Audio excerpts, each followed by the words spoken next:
Right, guys, hope you enjoy this show. It's going to be brilliant, I'm sure. I know it because it's us and that's what we do. But if you want even more of our amazing content, either in video or podcast form, simply head on over to redmenplus.com. Subscribe today. It's a bit like Netflix for Reds. Amazing content, documentaries, features, interviews, and a whole lot more. Yeah, go on over to redmenplus.com. Come and join us for another unbelievable journey with Jurgen's Mighty Reds.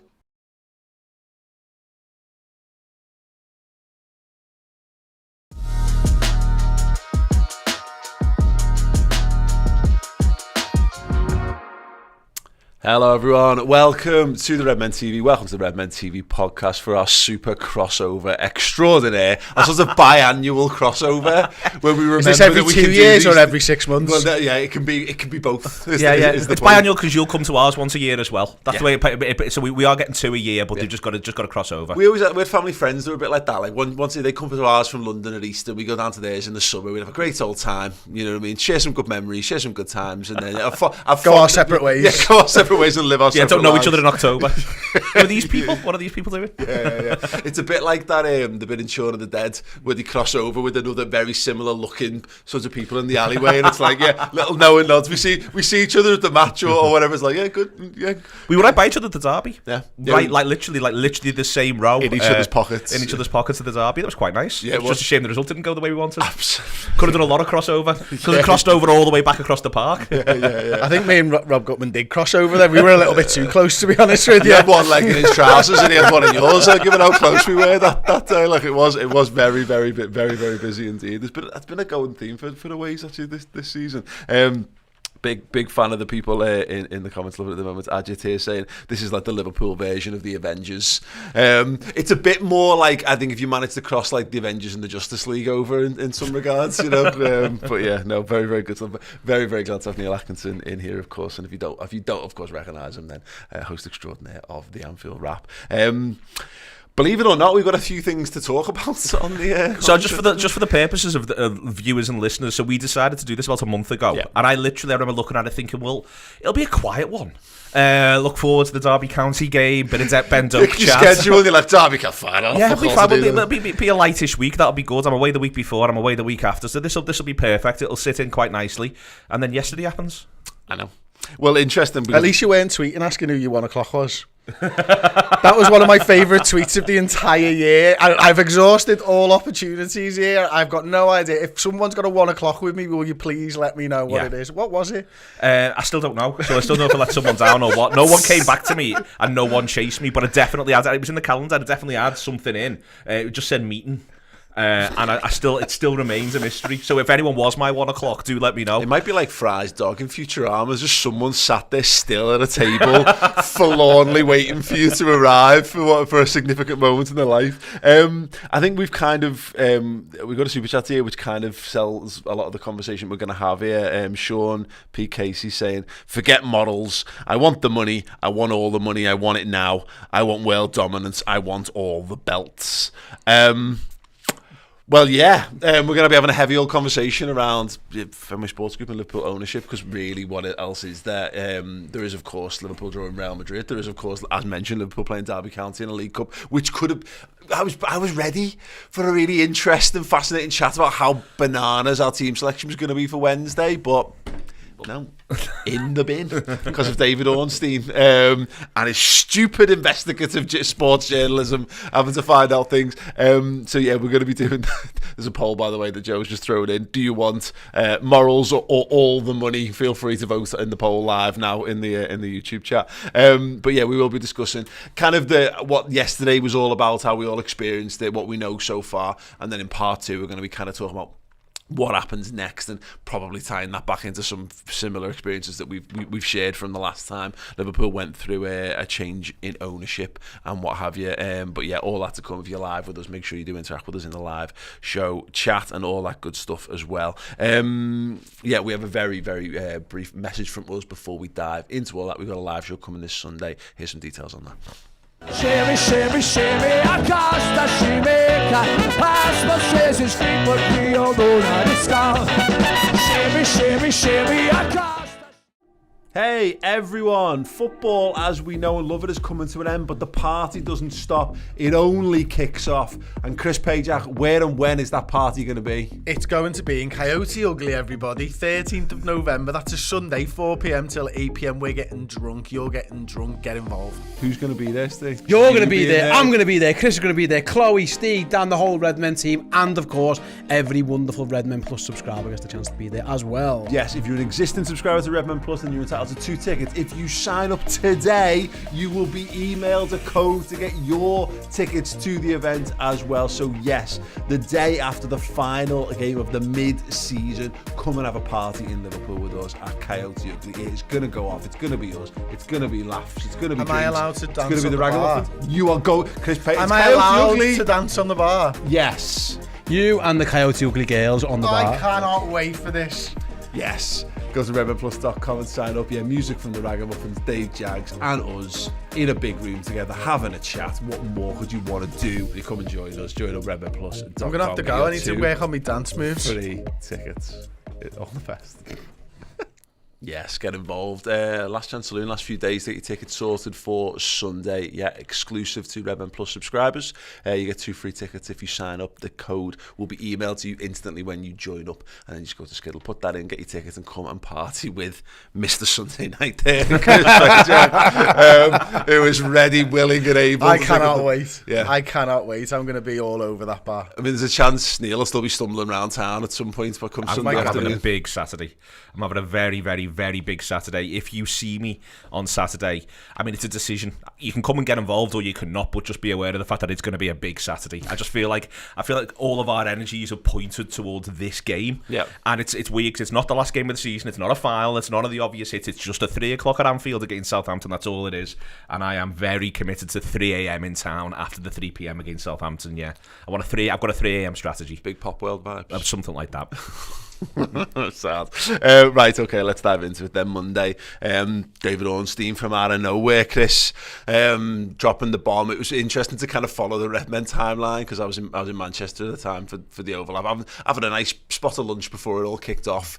It was dropped in Discord, then it was dropped in our Redmen family group, then it was dropped by us subsequently into the work group, and then by all accounts it was you had an Avengers Assemble moment in the studio. Very much. Like we were all we were all shooting the shit around the pool table, to be quite honest with you, taking the piss out of something that we thought was quite amusing, and we've been doing that for a good 40 minutes or something. We kind of lost track of time, and then I went into my office and just opened up WhatsApp, and then all of a sudden it was a scream of holy shit, and then within probably a minute 30 we decided the next 2 hours of plan, and everyone just dissipated and they just went their separate ways. I grabbed now with my laptop. Within about 8 minutes of receiving the news, I was live for 45 minutes.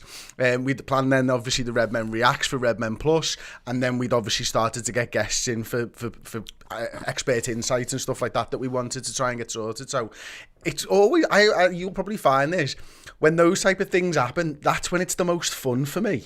And when everybody really just we've all been waiting to get our teeth into something for such a long time now, because we've been used to Liverpool being really good. We're a little bit depressed that Liverpool are a little bit shit, and some genuine news to talk about is really interesting. Yeah, I thought I was in the slaughterhouse having a breakfast. I'd not planned my Monday particularly efficiently, so I'd had nothing to eat after we finished our show at 12. So I mooched over to the slaughterhouse, got me order, which is the very large breakfast, as you can tell from the size of me in this shirt. Added to which a pint of water, a cup of tea, and half a fresh orange and half a lemonade, rehydrating from the night before. So I knew what my wants and needs were, nailed that, and then I'm just sort of casually on my phone, and suddenly there is the Ornstein thing, and immediately, I think it was Craig Hannon, immediately, where are you?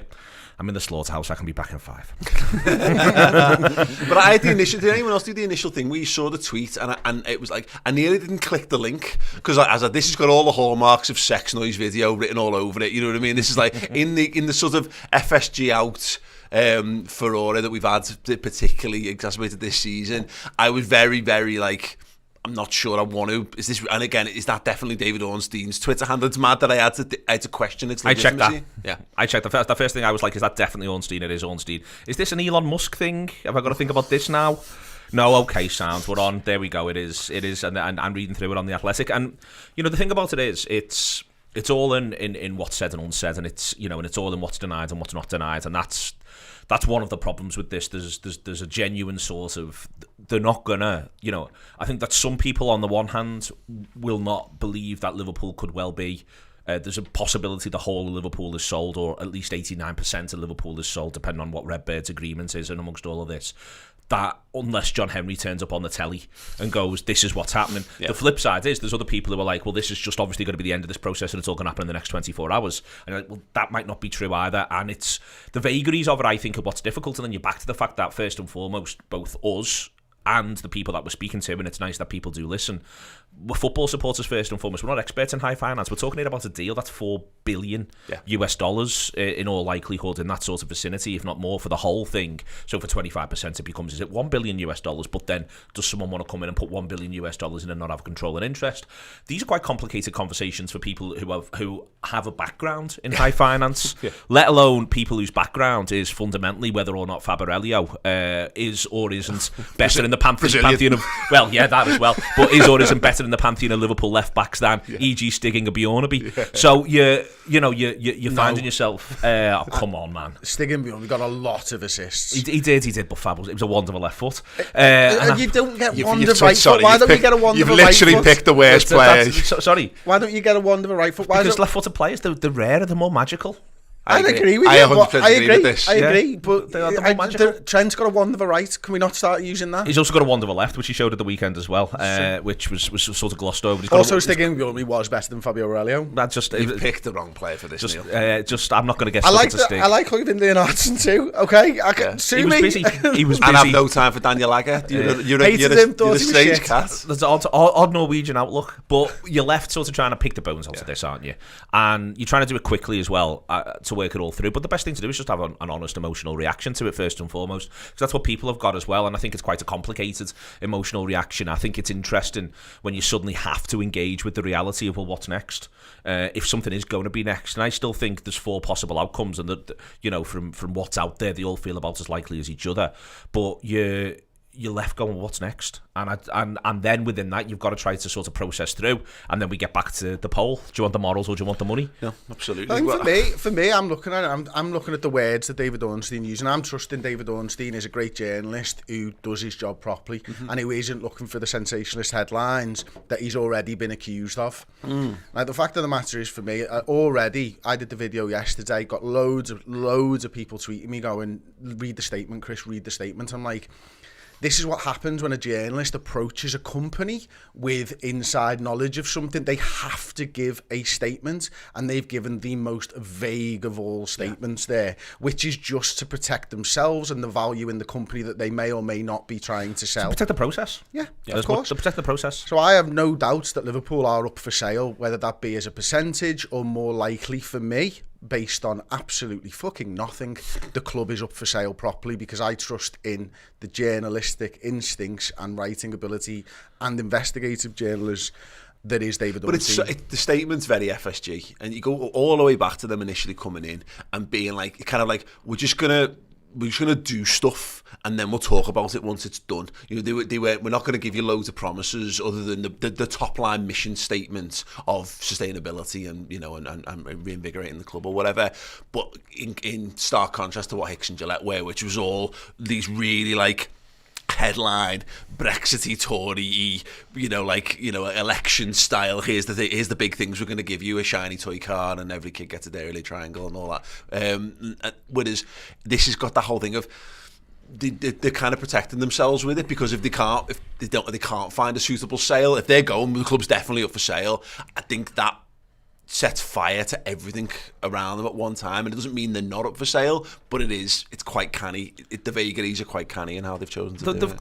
I think you've got to have that within it all. It looks to me as though there's 4 possible outcomes from this point. One is that they end up selling the club, lock, stock, and it goes to somebody else or to a conglomerate of other people. The second option is nothing changes. They have a little look, then no offers come in. And then basically there's whether or not they're looking for an investment, which basically means that they've probably tripled their original sort of ask but still hold about 65% of the club, or the flip side, which is that they end up being minority shareholders because somebody comes in and they're going to be majority shareholders, and they themselves think, well, you know what, we've done well out of this, the rest of it's now just enjoyment money, because you never know, it could go bang. Because I think the thing to remember with Fenway Sports Group is that it's all about risk, and it's a hedge fund.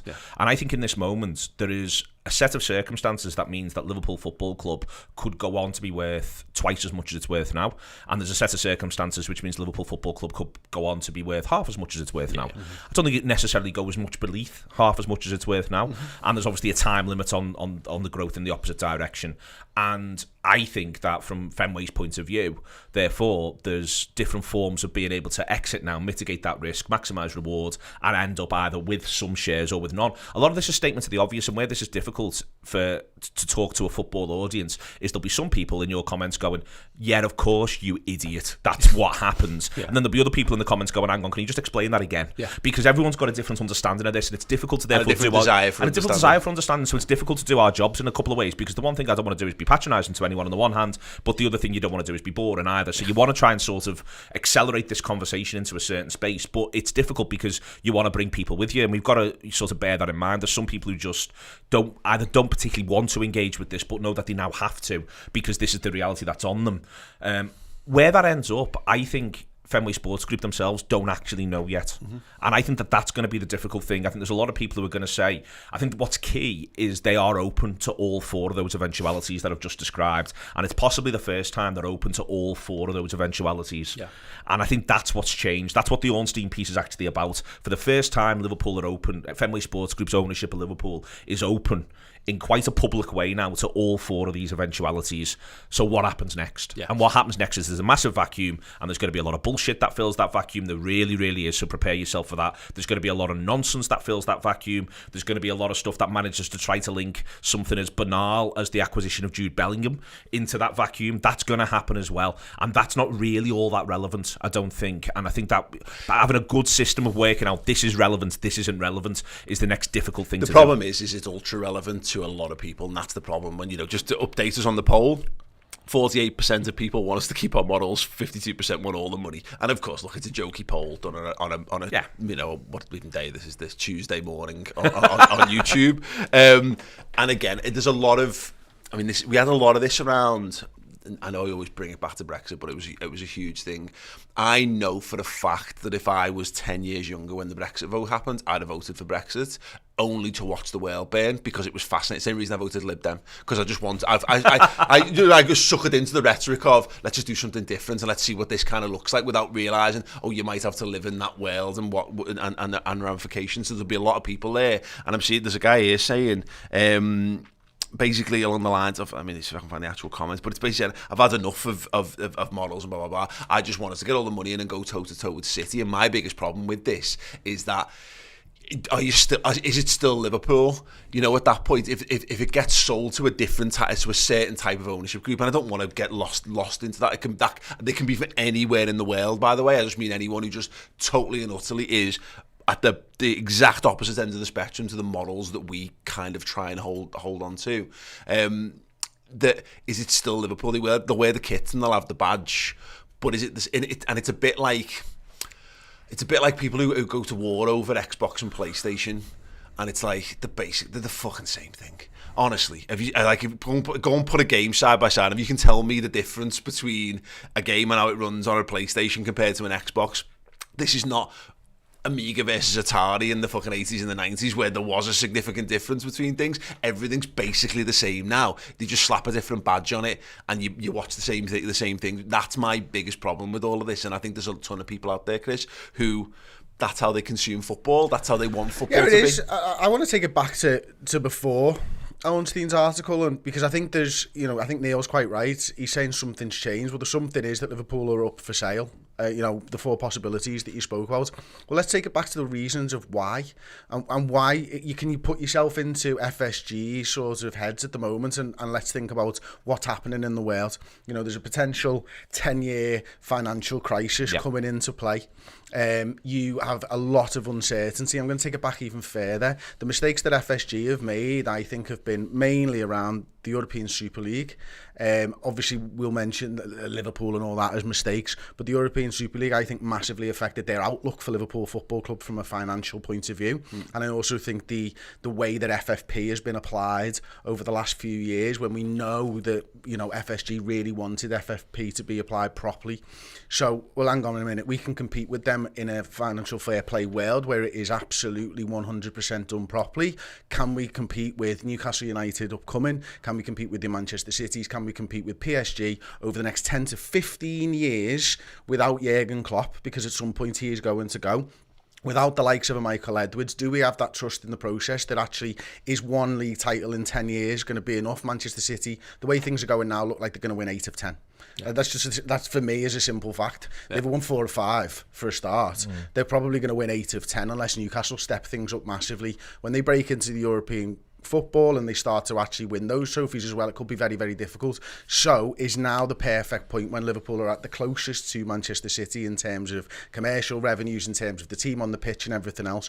Is this all feeding into this decision? Have FSG realised that to compete with the likes of Manchester City, PSG, Newcastle United, all these types of clubs, they actually might not have the money and the formula to compete over 10 to 15 years time, and that is maybe why it's a good time to sell. I wonder whether, and again, City's accounts coming out on the same day could just be pure coincidence, or whether there's a thing ahead of that. But the whole, or they really didn't fancy Real Madrid in the Champions League. yeah. It's one of the two. I don't know for them pricks went off. But you know that it was Carragher made a bit of a jokey point about it. I think a few of us have made this kind of joke in a day that saw City announce that they'd, you know, outstripped Man United in commercial revenues and done, you know, the biggest commercial revenues and the biggest jump that anyone's seen in a year and all this kind of stuff. Whether that's something that's informed conversation, FSG have gone, well, what the fuck are we meant to do? Because we're not prepared to go down that route. There's another whole set of people you have to have on your books if you want to be able to make that kind of thing happen. And we all know what I'm talking about without having to, you know, be on the nose with it.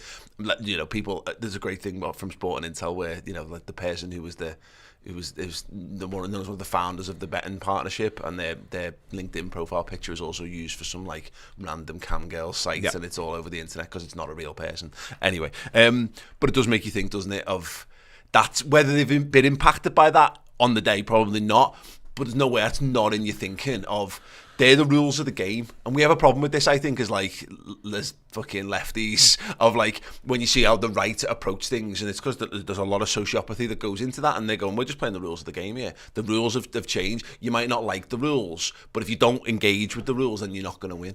I think they feel as though the rules haven't been enforced, and I think I think they've felt that for a while, and I think they've been feeling that almost since about 2012, to be honest with you, with different ways, different things that have come out at different times. So I think that does play a part. I think if that is one of the things they're looking at now, just thinking, well, that's a direction of travel that not even that we can't live with, that we don't want to live with, that we, you know, it's not for us, and, you know, we might want to distance ourselves from that. We don't need to be in that world. Let's remember, all of this is a choice. You know, they're not obliged to do anything. Now they do own the football club, and there's obligations that come around that. But the idea of, you know, if they choose to extricate themselves from that because they think, well, this is now a rigged game, because that's the question. The question is this now a rigged game? And I think it is a rigged game, and I think in different ways it's always been a rigged game. Let's be clear about that. And there's been times where the game's been rigged in our favour. Let's be clear about that as well. Yeah.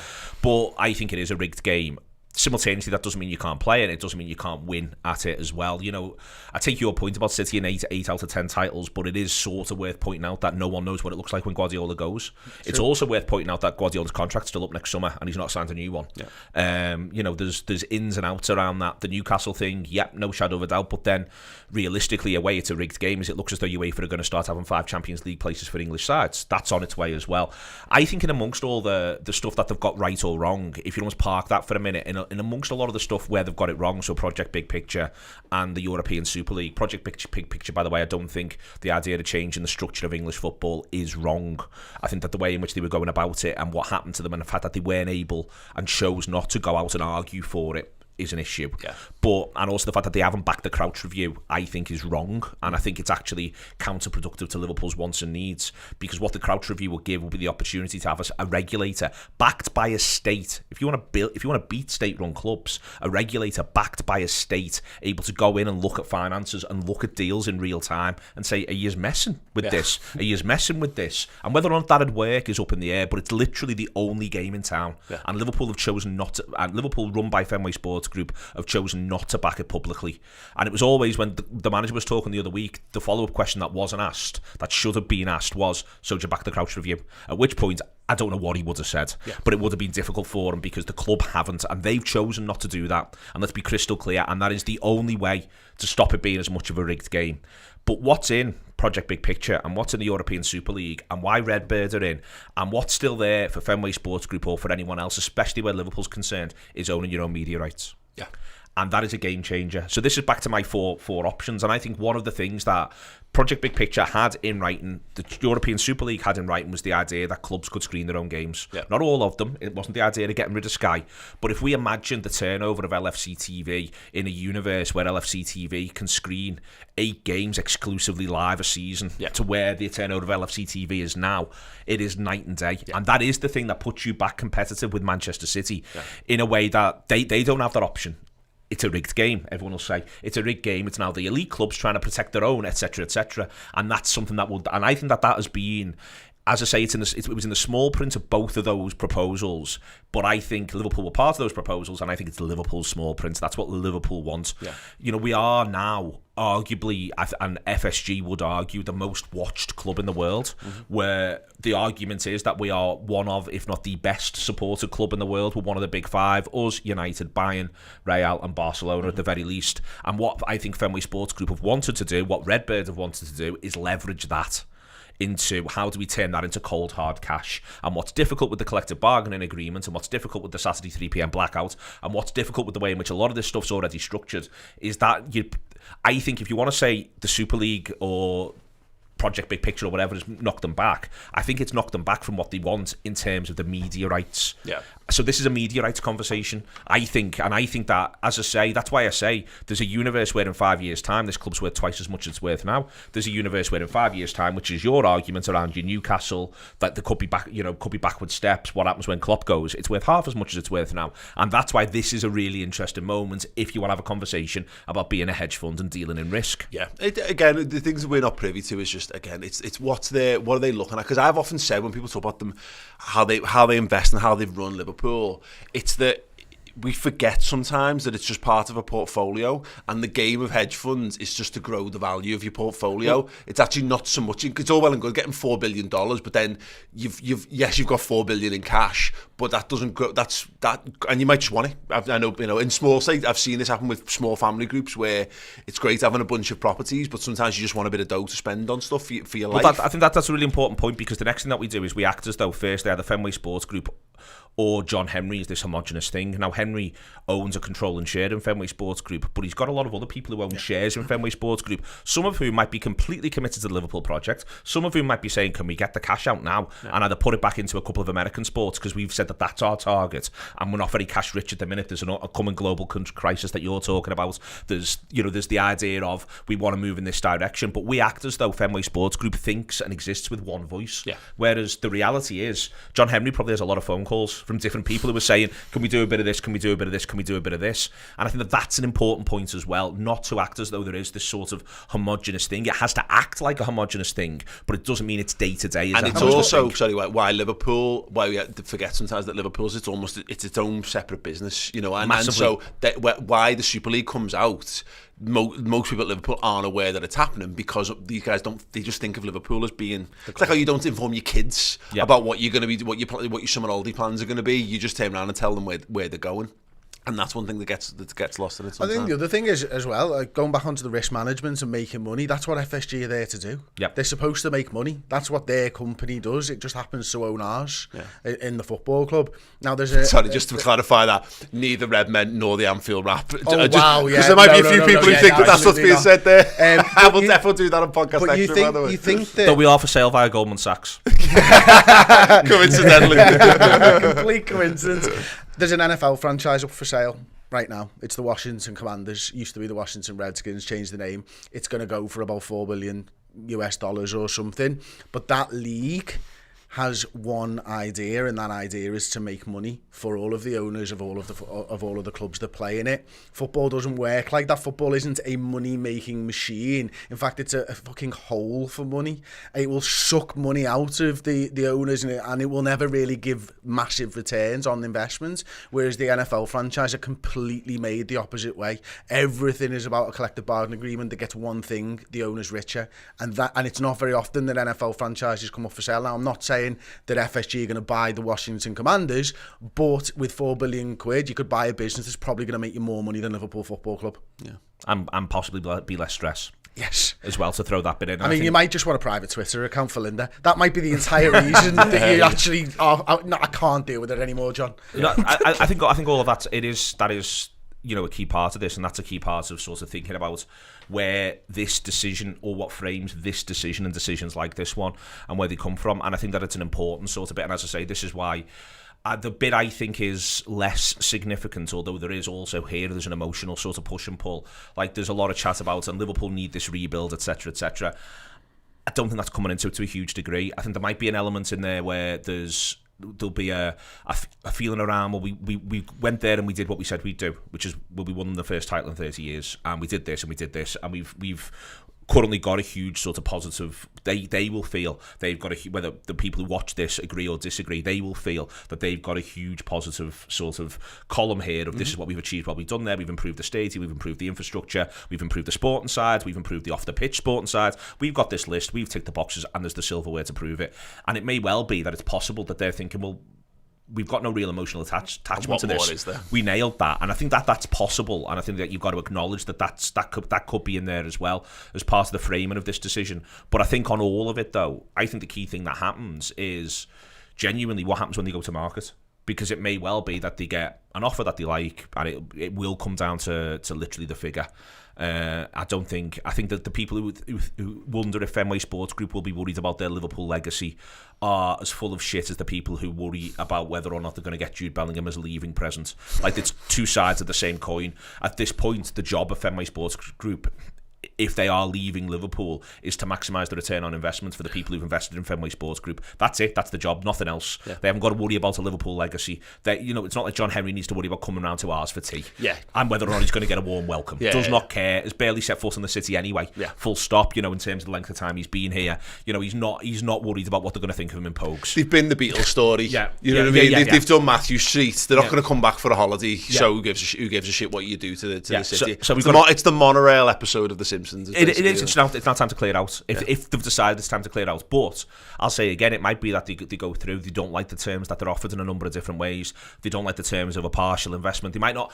I think the idea of who it is matters more if it's going to be someone who comes in either as a minority shareholder or a majority shareholder. I think if it's in full, it's different. Yeah. But I think it's like, we've got to work with these people. Well, not sure. It's the kind of put you right. Is that it's again, when you go back to the value of the portfolio, if they can do a deal that means that they get to maintain their value of the portfolio. So yeah, they sell a chunk, but in a short term, 2 to 3 years, that helps grow Liverpool. Liverpool can maintain their place at the top. The revenues keep going up, blah, blah, blah. And then, so eventually, it sticks at a 4 billion valuation in there, then they probably would just stick around with that. Or if someone takes them on to more, and as you say, allows them to hold on long enough that it becomes an £8 billion asset, then they would probably be more likely to do that than sell it, because why would you get rid of something that's got a value? Yeah, I think there's that, but I think there's also this, and this is where all these sorts of arguments come together, coalesce as one. At some point, the way the media's done is going to change, and when it does change, it will be in Liverpool's interests, one way or another. And without rehearsing a Super League conversation, it's really funny. I saw someone who's perfectly intelligent, so I'm not going to name them, tweet about the Real Madrid game last night against Rayo Vallecano. That's the sort of reason why you don't want a Super League. What that discussion's always done is it's forgotten that the Super League conversation was about replacing UEFA, not replacing the Premier League / La Liga. Now, I actually think that the way the direction of travel that court case is going in on the Super League stuff with UEFA. The thing it clears the pathway for is the idea of getting rid of national federations as much as the idea of getting rid of UEFA. And I think we're probably 3 years away from a pan-Italian, Spanish and Portuguese league to act in opposition to the Premier League, to say, you know, to be able to be as much of a media player, but then there's still a UEFA-style competition that sits in the middle. That's my genuine sort of feel around that. But for that to all sort of take place, lots of things do need to change. So there is the idea of, if you want to maximise Liverpool's value over the next 15 years, you need to keep Liverpool at the top, so that when the media thing does change, that's when your quid's in, that's when everyone cashes out, possibly you are able to get a meaningful return on investment year in, year out at that point. But now it could be that Fenway Sports Group are looking at it going, yeah, but that could be a long 5 years with no certainty. Yeah. Do we want a long 5 years with no certainty? And I think that's, in amongst all of this, these are the moving parts, and they're making a decision based on these moving parts. And the reality is, in the meantime, we're going to go and watch Derby County tomorrow night. Yeah. We're going to be at the Southampton game. We want Liverpool to remain as competitive as is humanly possible, because there's a fighting chance that in February, we're all sat here and David Ornstein's saying, Liverpool no longer for sale. Yeah. The offer never came in, and you know what, it's back to business as usual, and Fenway Sports Group are briefing, well, there's a plan, and this is the plan, and this is how we're going to go. And that was the interesting point at the end of it, about remaining committed. And actually, I saw Ornstein's interview on TalkSport, and he was like, he doubled down on that like final sentence of saying that's absolutely the case. They are absolutely committed to, you know, to making sure that Liverpool is still successful and blah blah blah. And again, which goes back to my point, because there's no value in them to devalue Liverpool. Exactly that, and I think that's the key thing to remember at this point. What they don't want, the thing they don't want more than anything, let's say Liverpool is now hypothetically worth 4 billion. You can do the thing where you say things are only worth what people are prepared to pay for them, but let's just say hypothetically Liverpool are worth 4 billion. You can have a situation here, I think, where ultimately they decide to keep the status quo for the next couple of years. What they need is for Liverpool after that couple of years to be worth at least 4 billion, if not 5 billion, because if not, well, we've made a mess of this and we've done the wrong thing. So I think that's an important point around all of this, that there's no mileage in any way, shape or form for Fenway in the asset becoming less valuable. It's the one thing that's crystal clear. And all the way through, all the ownership conversations, all the ownership arguments, all the bullshit on social, all the people who view football as this, which, by the way, what I'm about to say is a perfectly valid way to view football, because we're not all lucky enough to go to games. I'll say what I always say, there's only 3,000 away games. Let's remember that in terms of who can turn up. There's only 55,000 at Anfield, so let's not pour scorn on people who don't have the same lived experience that we're lucky enough to have at times. But there is a solid chunk of football supporters in general, and Liverpool supporters, for whom the transfers and the ins and outs matter. Yeah. The soap opera matters, and then you get to see part of the soap opera is then what you watch through a screen that plays out on a pitch. Absolutely, it's the wrestling thing of like, you're more interested in the things that go on outside of the ring. When you turn, some people are like, oh well, that's a bit boring, the stuff that happens once it all kicks off. You want the story, you want to think the transfers are a huge part. The pageantry around it is the biggest part. And just to follow on from something Neil was saying then, there's short, medium and long term plans for every single business. Now the short term plans is the meant to be. The long term plans oh God, are not going to be I've been reading a lot of stuff at the minute. 180 days is the most you're meant to plan ahead post COVID. Don't worry, boys. But FSG won't be thinking like that, and they can't possibly. No. So of course they're going to be committed, because the plans are already in place for the future of this football club. They are not going to go, the club's up for sale. Just put that folder away for January transfer window. There is literally no point. Yeah. We're not going to open that. Mike Gordon's not got his feet up in his office playing Tetris. No. Yeah. I mean, we might do. No, but it's true, isn't it? You know, and that's the thing. We do oversimplify things, and we find that nothing has exacerbated this more than, you mentioned COVID and the world we live in now, of boiling things down to the simplest possible thing to try and make it understandable. Sometimes things have got a lot more moving parts to them. Right, we're going to pick up in part 2, kind of more on the what happens next and how we're feeling all about it, and a bit of reference to us, you know, what we've kind of all been through, because I know there's a lot of Liverpool fans who weren't Liverpool fans 12 years ago or whatever. I know, it's mad, isn't it? And don't really know what it was that Liverpool kind of went through in that spell, so we'll have a little bit of a chat around that, and again prepare ourselves as best as possible for what's going to happen in the coming weeks and months. But in the meantime, we've got our sponsor, Who Knows Wins, and here's Chris and Steve. Hey everyone, it's time for the Who Knows Wins update this week. Steve and Chris to talk about what happened last week for us lot. Spoiler alert, wasn't great. And then have a little look ahead to what's ahead on this week in terms of Who Knows Wins. So yeah, Chris, we entered in 2 leagues this week. Do you want to... I was the best of a bad bunch, I feel. Yeah, I'd say that's fair. So yeah, just a very, very quick one, just to let you know, as you can see on the screen there. This was in the Pick 10 League. So Chris got 4 right. Me and Paul only got 3 right. Didn't win any money. Congratulations to Coffee Denise 20, who bagged $3,000 for getting 8 right. So even though Coffee Denise got 2 answers incorrect on any other bet, accumulates that kind of stuff, Zilcho 0 nada. 8 out of 10 was good enough because idiots like me and Chris were playing to win $3,000. So congratulations there. We also played in the specific Liverpool versus Tottenham, or rather Tottenham versus Liverpool game, and again didn't go particularly great for us. Once again, I was best of a bad bunch. Joint best with me this time. I managed to enter my team. Me and you both got 4 points. Paul only got 3, and then congratulations to Fleet Kroll. You got 9 out of 10 and won $1,000 as well. Obviously, as we come up towards I say the end of the season. I keep saying end of the season. At the end of the season, it's this little mini winter break.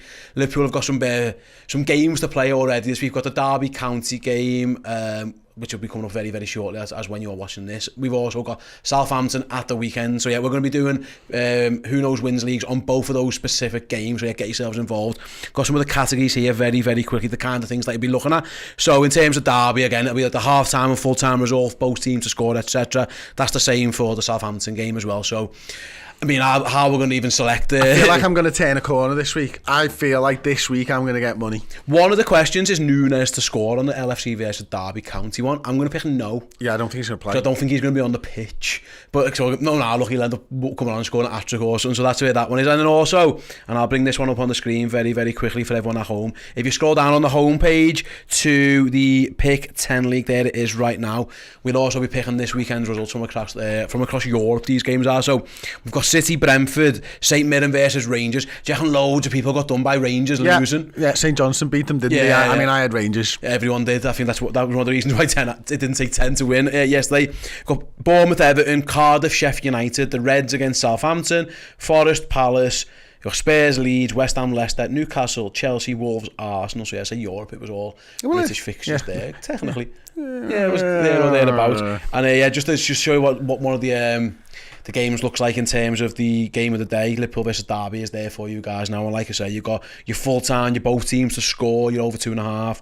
First half result as well, over on the corners and the cards and that kind of stuff. And of course, like the last one is, will Darwin Núñez score? I'm going to be picking no for that one. So if you want to get yourselves involved with Who Knows Wins, it's very, very, very, very simple. If you're watching this on the podcast, there's the QR code right there. You can just scan that on your phone. It takes you right to our page and you can get yourselves involved. If you're listening, just go to redmen.whoknowswins.com and again, get yourselves involved. Of course, UK only, gamble responsibly, over 18s, all that kind of stuff. If gambling isn't for you, that's absolutely sound, don't get involved. If it is involved and it is for you and you want to try and beat clowns like us who aren't, I don't think we're having great success on Who Knows Wins this year. I felt last year went better for us. I think this year, the unpredictability of the Premier League is not helping us. And us being a bit rubbish has not helped either. And Liverpool being a bit rubbish because we backed the boys all the time. Maybe that was what's working against us. But listen, we backed them this weekend and we still only ended up getting 4 right. So maybe it's not. Maybe it's just something to do with us, Chris. What do you think? I think it's a bit of both.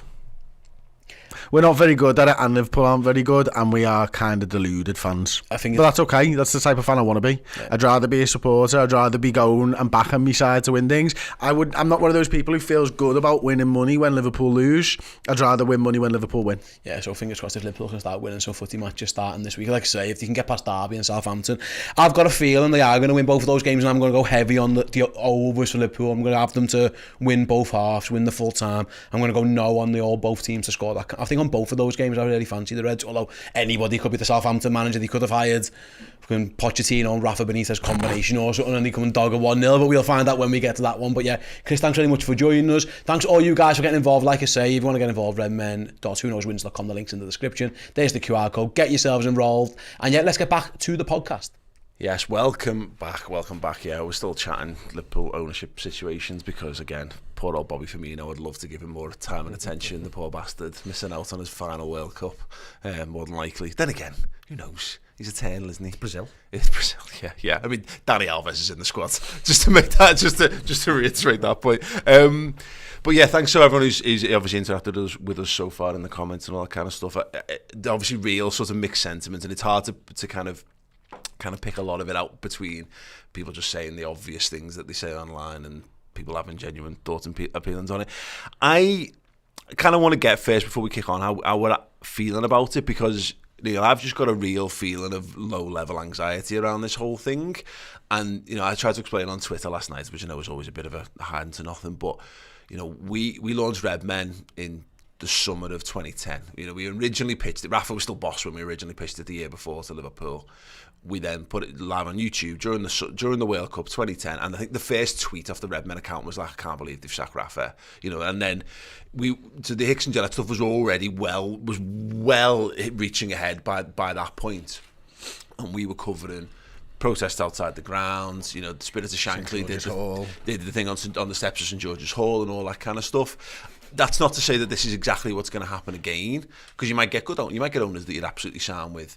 But my problem is the cautionary tale of what we've been through before. David Moore's reaching a point with the club where he felt he didn't have the money to compete with in a Chelsea Premier League, with a Man United dominated Premier League, and having to go out and find somebody who had that more cash reserves or whatever. It feels so familiar when all I'm seeing in the comments here is FSG is so tight and they can't afford to bankroll Liverpool and blah blah blah. I think so there's always been, for tons and tons of reasons, in terms of the maturation of Liverpool's online conversation, to be honest with you, has always been, but we're around 07 to 2010. There's this idea that I think there's been a genuine sort of feeling that for anyone of a variety of reasons where the current ownership is concerned, as though there should have been protests about X, Y, or Z. A lot of it does come back to transfer spend, but it's not. I don't want to be quite as reductive as that and say that it all comes down to that. People who were part of that knew how hard that was. From 2007 onwards, doing the stuff I was doing back then with Spirit of Shankly. Were you the chair? I was media vice chair, and then stepped away. It was a very heady 8 months, and it was no fun whatsoever. Like it turned your life upside down. It was practically impossible. And you were just having rows, constantly having rows. The football club was basically one massive argument. You go to the match and you'd have murder. Like, I never enjoyed, in comparison, I've always written, the 08-09 title season versus title charge season versus the 13-14 title charge season. Like, if I could relive one, I'd relive 13-14 all day. 08-09 was absolutely brutal. Genuinely brutal in ways that people have just sort of forgotten. The day we went to Real Madrid and won the away leg 1-0, there was a massive citywide rumour that they'd sacked Rafa.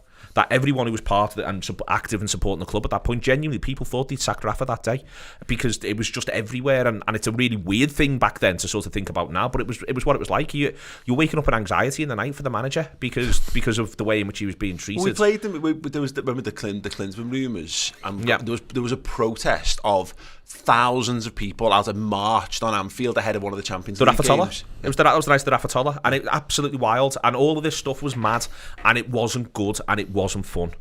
And as I say, it literally sort of shook lives upside down. It changed my life. Ultimately, in the long term, from a positive point of view, it has had knock-on effects to a lot of other people. Some of whom it will also be negative. It's not one straightforward thing, but all the way through, one of the things has been, you don't want to go back there. No one wants to go back there. Who was there? No one wants to go back there.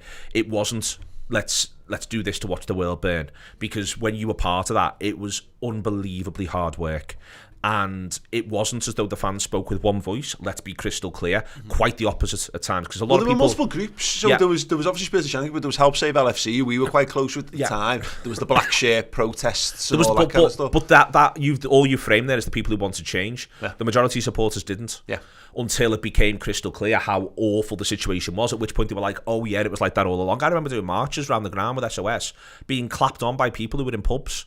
Going, well, why aren't you on the march? If you're going to clap, why? And you'd having a row all of a sudden. What are you doing? Get out! And all of this stuff was just really, really hard. And you just don't want to go back there under any circumstances, to be honest with you. And I understand the idea of a low level of anxiety. And I think that again we're literally talking about different people's lived experiences. When you've lived that, when you've gone to a ground and you want, I always say it, when you've gone to a ground and you do not want that ownership to be in charge of that football club to the point that you are part of a protest against them, that's a deeply unpleasant way to support a football club. And you do not want to reach that point if you can avoid it. And the idea of a change in ownership, which could bring that about, is obviously going to be concerning to the people who went through that the first time around. And in amongst all of that as well, there's now actually, you know, in amongst the shadow board that's been pulled together by the club in the aftermath of the Super League, there is now sort of levers in place. The Articles of Association have changed for Liverpool. That board has to exist. Any new ownership would have to change the articles again to get rid of them, at which point you'd be dealing with protests, you'd be dealing with kick-offs. But someone might just come in, some absolute head case might just come in and decide day one, I don't care. Yeah, I'll whip them up, it's fine. And then from there, we're in the situation where we're all whipped up. Day 1, day 10, day 100 if they don't like what they're hearing. And that's the uncertainty, and that's why I think there is some low level anxiety for some people around it. For other people, again, and everyone's got different experiences, it might just be but I'm just prepared to see it all be massively different. And if that person comes in and hugely irritates a lot of the match going supporter base, but simultaneously puts in 500 million a year on transfers and wages, well, I'll back that person. And then you've got a situation where you've got a schism in the fan base that's absolutely enormous. Man United, which examples like that do exist, you know, and all of this is difficult, and it is likely to be fraught if there is going to be a really significant change. We just don't know what that is yet. I'd ask you to try not to be anxious, Paul, solely because the future is unknown and it is unwritten. You know, and that might add to the anxiety, but it shouldn't do. We can only deal with what's in front of us as much as humanly possible. And anyone else listening to this, we've got to try to sort of just stay in the mental space of we deal with what's in front of us. But we've been there before in the bad place, and no one wants to go back to the bad place. How are you feeling, Chris? Well, I feel a little bit scared about what the future holds, to be honest with you. A little bit of trepidation in there. You know, there's a tinge of excitement as well about us, you know, potentially being better than we are. What I find most interesting is actually probably who you would describe, it's an overgeneralisation, so apologies, no offence meant here. The people who are quite negative about the football club seem to be the people who want FSG out. The people who are quite positive about the football club have never really been FSG in, but have been positive with what's going on the team, with Jurgen Klopp and where the direction of the club is going. It's actually a flip reversal now.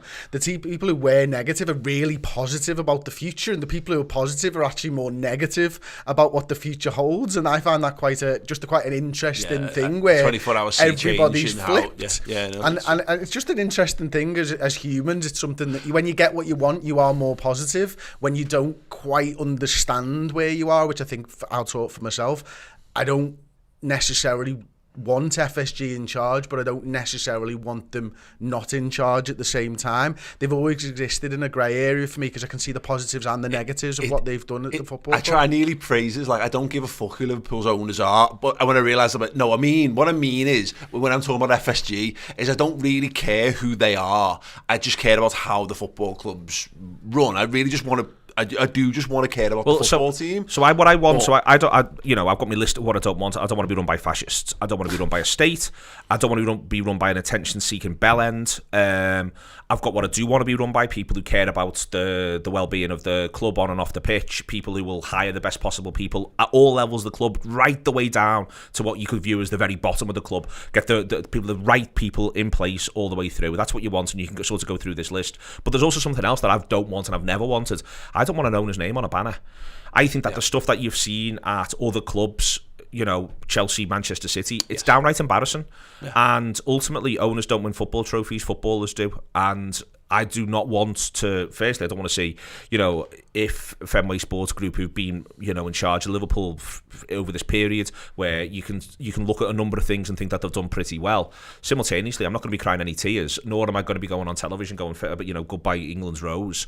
I'm not going to be doing any of that nonsense because ultimately they're just some rich people who've owned the football club and done a good job, done in some ways a pretty good job of it over an extended period. Got other bits and pieces wrong, but you've got your lines where there's just things I just don't want to be owned by. The stuff I don't want to be associated with, the stuff that I don't want to cheer on, but also what I don't want to cheer on, genuinely, I do not want to cheer on an ownership. Yeah. And the formulation... And sorry to jump in, but that's I think what you found is this. Do you remember Jon Stewart famously went on like Fox with his equivalent over there, and the guy talked about there being a left-wing agenda, and Jon Stewart was like, there's no such thing as a left-wing agenda. There is now, but back then there wasn't. And he said, you presume that because you've got a right-wing agenda that there must be a left-wing, and that's where this FSG out thing has come from. there's people who don't want them to be owners, and they presume that their form must be the equal and opposite in a position. So if you don't want out, you therefore must be in, and that's not, and you were kind of alluding to this, Chris. It's not. It's by and large not the case. It's just a bunch of fellas putting money into the club. People who think about the ownership all the time and will talk to me as they're thinking about the ownership all the time are presuming I'm thinking about the ownership all the time, but in a positive way. And I genuinely never want to think about who Liverpool's owners are. Ever. I never, ever, ever, in an ideal world, would never want to think about or talk about Liverpool's owners. I would like them ultimately to be robotic drones who just go about their business and are meant to, and therefore in a couple of ways, like the fact that, you know, John Henry does actually come over at times like a robotic drone, you know, is no bad thing as far as I'm concerned. I don't want a personality. I never want to see genuinely. I never want to see a thank you Roman equivalent. I never, you know, you just look at what's around City's grounds about who owns them and the impact they're meant to have had, and the idea that the support are meant to say thank you. I do not want to thank anyone who owns Liverpool ever for anything in any way, shape or form. I never want to thank any of them. I don't want to thank them when they, you know, and again, this can take a particularly dark turn, but there was a mini outpouring around David Moores recently. I just kept my mouth shut. I think I'm right in saying, because my point about this is, yeah, lad, you had a job here on Liverpool for a bit, you did all right. And I don't want to seem really reductive there, but the most I ever want to say to anyone anyway, broadly, is well in, because we're all just trying to do something.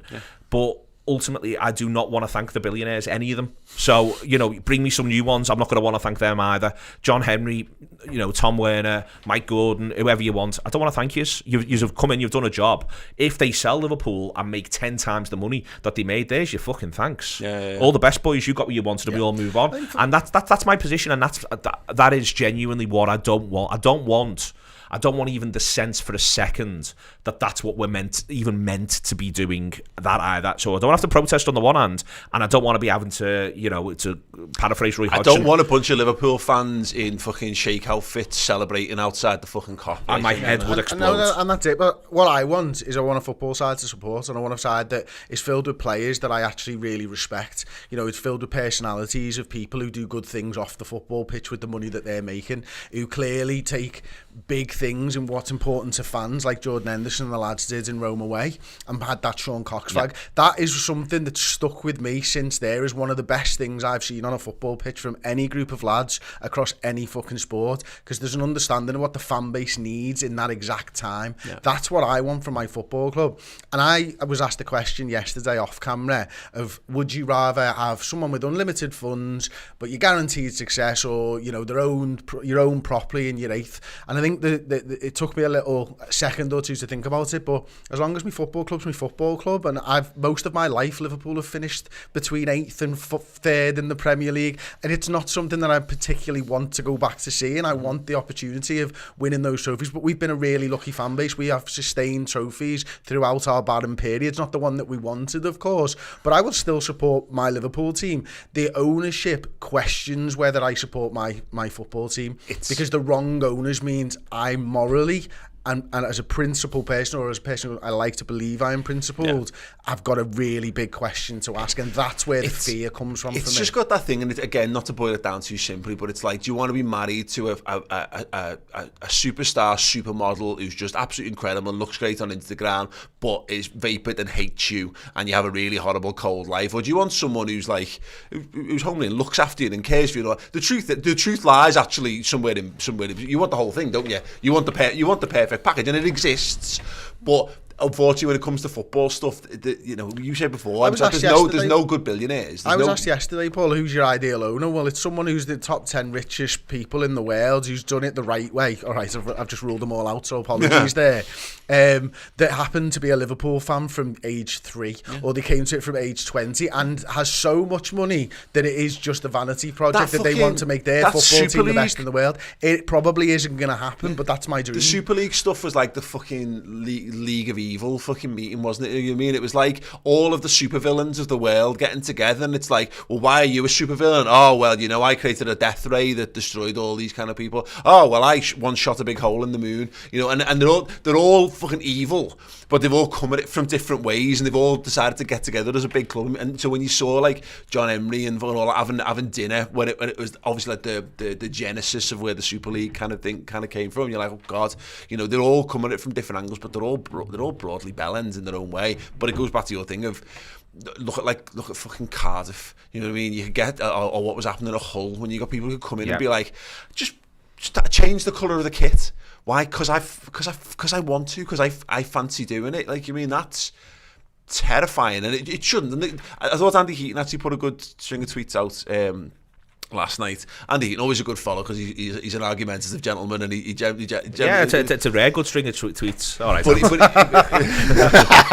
but he spelled it out quite nicely. And it's my general take on this whole sports washing thing is I don't see a sports washing entity buying Liverpool, because I'm not sure you can do it at that level. And I thought this about Chelsea as well at the time, is that you're more likely to get people who just see it in terms of a money making exercise rather than trying to cover up an entire regime, because we're just pains in the arse, and we shine a light on too many things, I think, anyway. For someone it works at Newcastle, it works at City, because you've got these it's like fucking liberators coming in and freeing your town and promising you all these goodies, whereas we'd be like, nah, you're all right, stick them up your arse, we'll keep what we've got. The liberator thing I think is really important. Like, I've the area on the Newcastle conversation where I've got such enormous sympathy is, whilst I don't think Saudi Arabia should be allowed to own a football club, nor do I think Mike Ashley should be.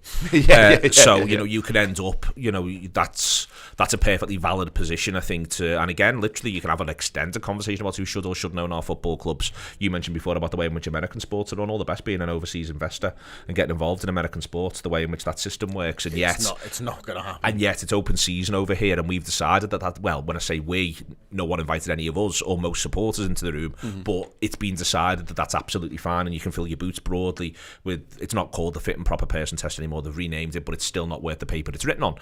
So all of that's, you know, a difficult and a complex thing in amongst there. And I think Andy's argument is that because Liverpool will always be bigger than the thing that, to an extent, is trying to be sports washed in this arena, I hasten to add, it's not, you know, countries are bigger than football clubs, but in this arena, it will always be Liverpool first and foremost. And then you've got the element of the way in which some Liverpool supporters may react to that sort of thing. Complex, it makes it even more complex one more time. Then you end up in this sort of, all right, what's the upside? And, you know, unless it really is a truly benign dictatorship of some description, it's hard to see where that upside is. Yeah, when you've got Liverpool fans, because the moment, you know, you've got the one thing stuff that we're not considering, sorry to interrupt, Paul, the one thing we're not considering here is if it's your neighbours who you fucking hate, who've got a big fucking shiny toy and you just want a bigger one. Yeah, that's also true. That's a fair point. Yeah. True. The thing we got with ours though is that, you know, look at the Man, again, just to look at the Man City stuff. You've got like the football leaks, and you've got all the things that go around. You've got journalists diving into things, but Man City fans have turned a blind eye to it. You know, largely, not exclusively, but largely. And there were some Newcastle protests the other week, but where's the publicity around that? Where's the size of that? Where's that? Doesn't look like there's a broad appetite for it. And of course, Liverpool have got this huge global fan base now, and there will be just hundreds of thousands of Liverpool fans who won't give a fuck if Liverpool are buying Jude Bellingham and they're buying Mbappe's and all that kind of stuff, because that will cut paper all over that. But you will have large groups of Liverpool actively looking into every single deal that's getting done. That, but also Liverpool are just a bigger story than Man City and Newcastle. Yeah. Part of the reason why Man City, the ownership of Man City are up the wall with Liverpool in general is because we're the story. I mentioned 13-14 before. The story of 13-14 wasn't who won the title. That was Manchester City. It was Liverpool, because Liverpool are just a bigger story and a bigger draw. So a lot of this stuff, you're not going to get your 6 months of honeymoon, which allows you to lean where you need to lean and put pressure on where you need to put pressure on. That, for instance, I would argue Newcastle broadly got, with one or two very honourable exceptions. You know, you're not going to get that coming to Liverpool from day one. You're going to get the absolute microscope on everything from the supporters, but also from a media who know that Liverpool will get you clicks. Just get your clicks all day, every day. And also, you'll get your hate clicks. So if Liverpool are, in some way, shape or form, Liverpool's ownership is deeply morally deficient, you'll get clicks from Manchester United supporters, you'll get clicks from Blues, you'll get clicks from all this section of people who will want to say, yeah, the fucking Scouse bastards, the way in which they've decided to take the moral high ground for many a year, and look at them now, etc., etc. Like we had a choice in the matter. Yeah, but it wouldn't matter, but it would still be, it would pile and pile and pile and pile and pile. It'd be never ending. And I think that that's something to really bear in mind here, is that whoever comes in next as an owner, that the scrutiny's there from day one, from us, but also from a worldwide media who will be all over your every transgression. Yeah. All the best. Yeah, no, it's true, and this is my thing about it. You mentioned it at the top, Neil. Prepare yourselves, brace yourselves for all the transfer-related PR coming in. So it's all going to be, that's the forefront, because that's the key to so many football fans' hearts. The winning the hearts and minds is telling them all the shiny new things they're going to get if and when this kind of thing goes through.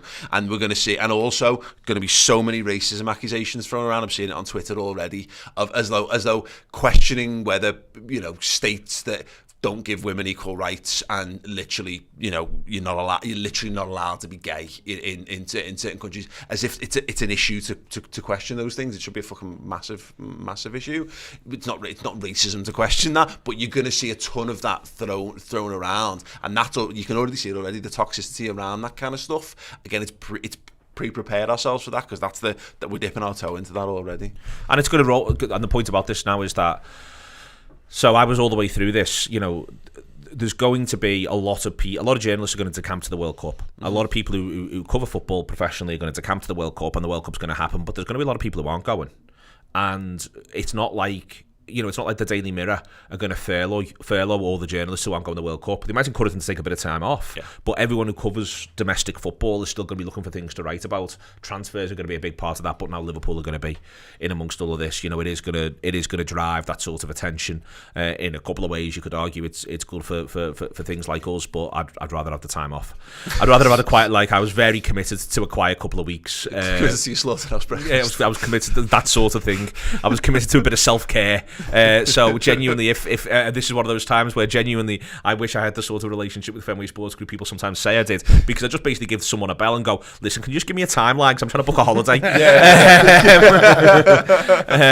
around all of this. But that is sort of going to be the difficult bit, I think, is that we're going to have to put up with the fact that scrutiny is going to be present anyway before all the other stuff, before the reality sort of hits. It is going to come, it's going to, we're literally talking about it now, it's going to broil, and we're going to have to put up with it, and it is a bit of a shame, because you, again, and this is back to, in the same way, the thing I said before, I don't want a state, I don't want a fascist, I don't want an attention-seeking bell end.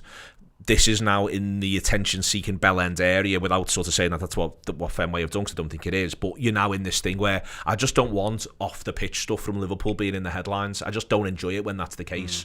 I don't want to have to go on Sky and be speculative about X or Y. I don't want someone saying to me as they're saying to you. So, rank these billionaires in order of desirability is not a conversation I ever want. I'd rather talk about Stiggy and Gibeon and be with you again. Yeah, and I'm there for it, and we'll talk about Leonardson another time.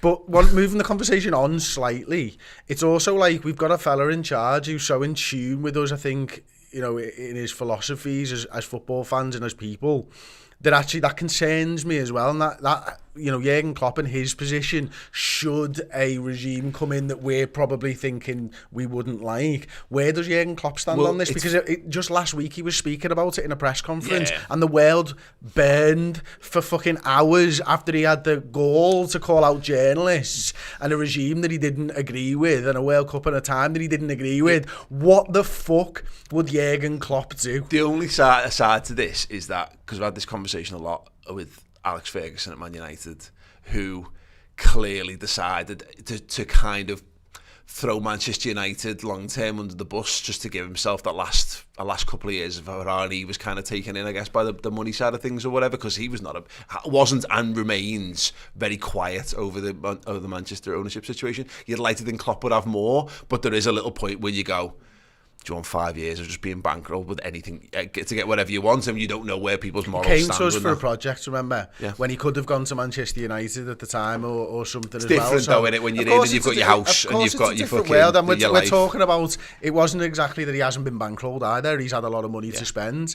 I just think he enjoys the coaching side of things a lot more than the transfer side of things, which is actually really interesting, because I like the football more than the transfers, and I like to see players improve, and I want players to improve more than you can just replace them and get somebody signed who's maybe better and stuff. So it's a difficult one, and Jurgen, I think, would have a very difficult decision to make. I think the difficult part's the bit that concerns me really, in that I think if things go in any direction of change, Jurgen will feel first and foremost like he's got a responsibility to the football club. Then he'll feel like he's got a responsibility to his players, but he does also have a responsibility to what sort of thing he wants to be associated with, and that could lead him to make a couple of difficult decisions. But it's more like, I'm in, without being sarcastic about it, I'm pleased it's Derby on Wednesday because it's Pep Linders who's doing the next press conference. Yes. And Pep can just sort of go, listen, don't even, not for me this one. You just crack on. Do you want to get slightly too much insight into the tactics we're going to be playing Any instead? chance we can use an interpreter today for me? Yeah. Just pretend I don't speak English. Be the full hit of no, but I'll tell you exactly how Calvin Ramsey's going to help us play out from the back. And then he will, and it'll be great. But I think that'll help. But I think the manager's then going to have to do this one before Southampton.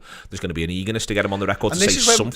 Sorry, Neil. This is where we need the owners to not throw the manager under the bus for once, as is always the way. We've seen Manchester City owners throw Pep Guardiola under the bus. This is a problem, because at some point owners need to stop throwing the managers and the players under the bus in much the same way that the journalists that Jürgen was complaining about last week throw the players under the bus and the manager Gareth Southgate going over there rather than the people who made the decisions. But he's got to go to a press conference. He's outspoken on these issues. He has been. He's going to be pressed on it. He's going to have an answer. I suspect his answer will be, I don't know, I've been told nothing at this point. But then what they'll try to do is get him to commit to this is what I think about X or Y. And give him something to hang himself with down the line. And I just think, there's a part of me that's just a bit like, yeah, but can he be bothered? Like, genuinely, because he just wants to coach his footballers and get a result against Southampton. And so he's going to have that. And we know he doesn't enjoy the press conferences, I think, particularly anyway. I don't think that's a controversial view. And I can understand why, and that's not sort of disparaging anyone who's involved in the whole thing. It's the same people asking very similar questions in the same setting week after week, and ultimately without a mic. And ultimately it's what Jürgen makes of it. Yeah, and ultimately it's what Jürgen makes of it in that period. And I suspect he'll turn up on Friday and just be a bit like, right, let's just get this over with, and it'll be as quick as possible. But the point being is that post an ownership change, the first conversation is going to be, what do you think of the owners? Post any controversy that comes out about them over a period of time, Jürgen's going to be the one who's going to be told, you've got to deal with this. He's been very public in his support of the current ownership, which I always think always felt massively at odds with how if you just dipped your toe into the social media reaction to stuff, always felt massively, massively odd. We're going to do a bit about that. We're going to do Podcast Extra. We'll call it the FSG Apologist Special, which will follow this, because I want to kind of talk to Neil about his experience of all of this, because obviously we live in this bizarre little world from different, doing very similar things in the space. But my sort of final take on it, I guess, is, and I've said this a number of times, so apologies to Chris, who's heard this, me saying this for years now, but City have got, like, if you're playing pontoon, City are sat on 21 with them owners, because they'll move heaven and earth to make sure that they stay at the top. They'll spend any amount of money and they'll find every little tiny loophole to make sure that everything works in their favour. I think we've got owners who are somewhere between an 18 and a 19, and to that point you can twist.